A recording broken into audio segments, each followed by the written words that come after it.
Alrighty, so first off, I hope you had a wonderful holiday season with the people that you care about, and today I'm going to be talking about my own holiday season and specifically some of the game stuff that I got for Christmas.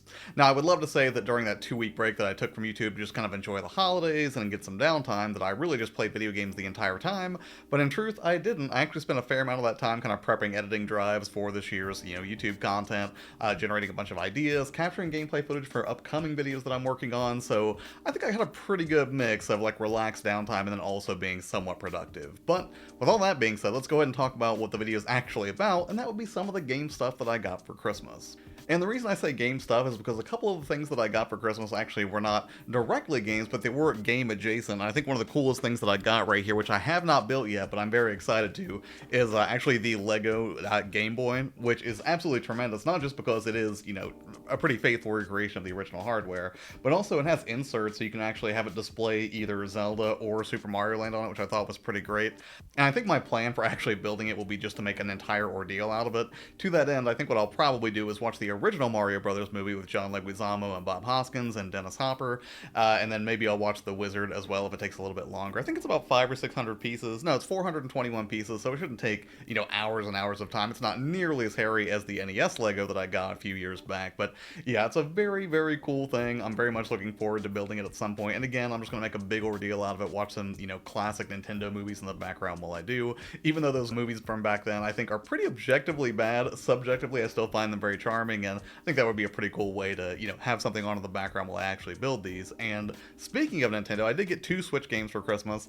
The first one that I got was Super Mario Galaxy and Super Mario Galaxy 2, which I very much wanted because I've never beaten either of these games. I actually had them for the original Wii back in the day, played them a little bit, and I kind of felt like, man, this is just not the best way that I want to see Mario because I didn't love the resolution of the original Wii and I didn't, love that system from Nintendo quite as much as some of its other ones. And I think it was because of that resolution, I just wasn't as excited for Mario games on that system as I was other platforms in the past. Plus, it was right around the time that we had the PS3 and the 360, so I was already getting accustomed to having much greater visual fidelity in my video games, and even though Nintendo's always kind of played it safe from a hardware perspective and not always been bleeding edge necessarily, it still was enough of a divide that I was like, you know what, maybe one day they'll remake this on something that's a little bit better looking, and that's exactly what we've got now. And I'm really glad that I got this for Christmas because for me, getting a Mario game on Christmas morning is just like my favorite thing ever, right? When it comes to like games that I could potentially play on actual Christmas, Mario's right near the top. That was the case for me way back in the 90s for the original Super Mario World, also for Mario 64, which was absolutely incredible and made my 1996 Christmas. And I'm sure there have been a few others that I'm actually forgetting right now, but yeah, suffice it to say, Mario Galaxy 1 and 2 is a couple of games that I know that I need to beat, and I actually have friends who say this is their favorite 3D Mario. And at this point, I would say I'm just a few hours into Super Mario Galaxy 1, and I'm enjoying it, although I don't necessarily love that there are still motion controls that I have to contend with. I wish it was a more traditional Mario experience. I didn't, occasionally have to use waggle controls, but hey, I mean, that's a product of its time, right? Back in the Wii days, waggle was huge, and Nintendo rolled that into just about everything, so as far as the solution for them actually integrating it here with the Joy-Con functionality, I think it's fine, and it doesn't get in the way too much, but it definitely does bug me a little bit because, again, I just prefer a more traditional platforming experience. Although I will say, even though I've enjoyed my time playing it so far, the other Nintendo game that I got, also along with the Amiibo, which I know has been somewhat controversial, was Metroid Prime 4 Beyond, which I was kind of on the fence about after reviews came out, but after I got it as a gift, I popped it in, and you know what? I've been absolutely addicted to this game. It's actually really, really fun. Now, I'm not sure if it holds up as well to the original Metroid Prime games, like I've mentioned before. I have played the original Metroid Prime, I have not beaten it.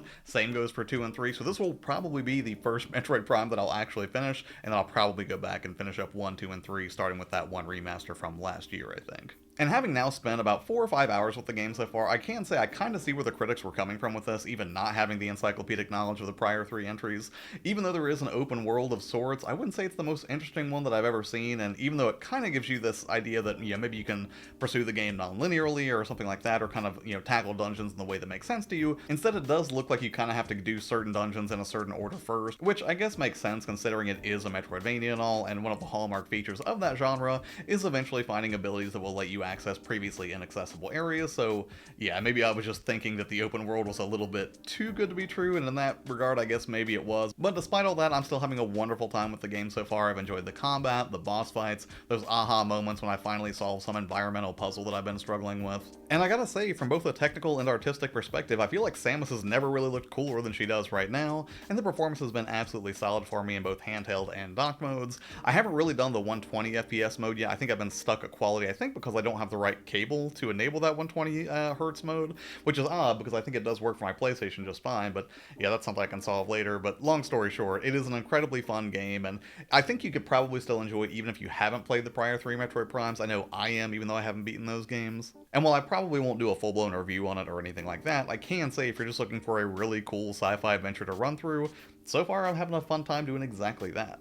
And then finally, the last game that I got was actually a PS5 title, and that would be Elder Scrolls 4 Oblivion, which I had the original 360 version. I enjoyed it when I played it back in the day. I played the remaster on Game Pass, but since I've since canceled Game Pass, I really like the idea of having a physical copy of it, so now I do for the PS5, and I've only played about an hour or two of it so far on the PlayStation since I'd already put more time into it, I think, on Game Pass when I first started that a few months back. But again, it is cool having a physical copy of it now for the PS5, even if it is kind of weird playing a game that feels like it should be an Xbox exclusive on the PlayStation. I know that wasn't the case, and I think it came out simultaneously on PC, PS5, and Xbox when it launched last year. But yeah, it does still feel kind of weird to me, I guess. But the thing I especially love about playing this is that, sort of like Skyrim before it, or Fable, or any number of fantasy games that I've enjoyed in the past, is wintertime feels like the best time to really appreciate those types of games, at least for me. I've kind of mentioned before on the channel, I feel like I'm kind of a seasonal gamer where certain games make sense to play during certain times of the year, and this just seems like one of the perfect games to cozy up with in the dead of Columbus winter. But by far the biggest video game surprise that I got for Christmas, and actually a very poetic one considering my parents originally got me the N64 back when I was like 12 years old in 1996, because I'm 100 years old, was the analog 3D in watermelon red that you can see right here. To me, it looks more like a fire red, I think, than watermelon, but, you know, just the same, it is a gorgeous piece of hardware, and this would be the 4th analog system that I've got my hands on. The first was the Analog Net, then the Super Net, then the Analog Pocket, and now the Analog 3D, and I have to tell you, I have had a blast firing this up and just jumping into a bunch of old classic games. Although I will say that in the course of testing, I was really surprised to see just how many N64 games I did not have in my collection. I did not have a copy of GoldenEye, did not have a copy of Mario Kart, I have no copies of Mario Party, and yeah, now I kind of have this reason to go back and start recollecting for the N64, or at least some of the bigger gaps in my collection, right? I don't need every N64 game, and even though there are only a couple of hundred, I think, released in North America when it comes to the N64, maybe 300 or 400 maybe? Someone will have to check me on that in the comments, but whenever it is, I don't need to have every N64 game imaginable, but I do want to get some of the heavier hitters that I really enjoyed when I was a kid, and again, I have to say, so far I'm having a lot of fun testing this out. I will be doing a full review on it later on, a more in-depth review about, you know, the different options that are available and how it's performed and some of the things I like about it and the things that I don't, but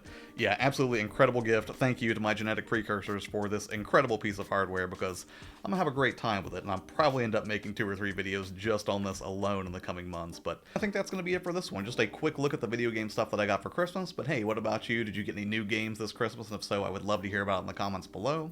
As for what's coming up on the channel, I will be taking a look back at 2025 at some of the games that I enjoyed the most, including my game of the year, which I'm sure you can probably guess it by now. And then we'll also be looking ahead at some of the games coming out in 2026 that I am most excited about. But yeah, that's going to be it for this one. As always, thank you so much for your time and hanging out here on the channel. I really, really appreciate it. Take care, and I will see you on the next one. Bye.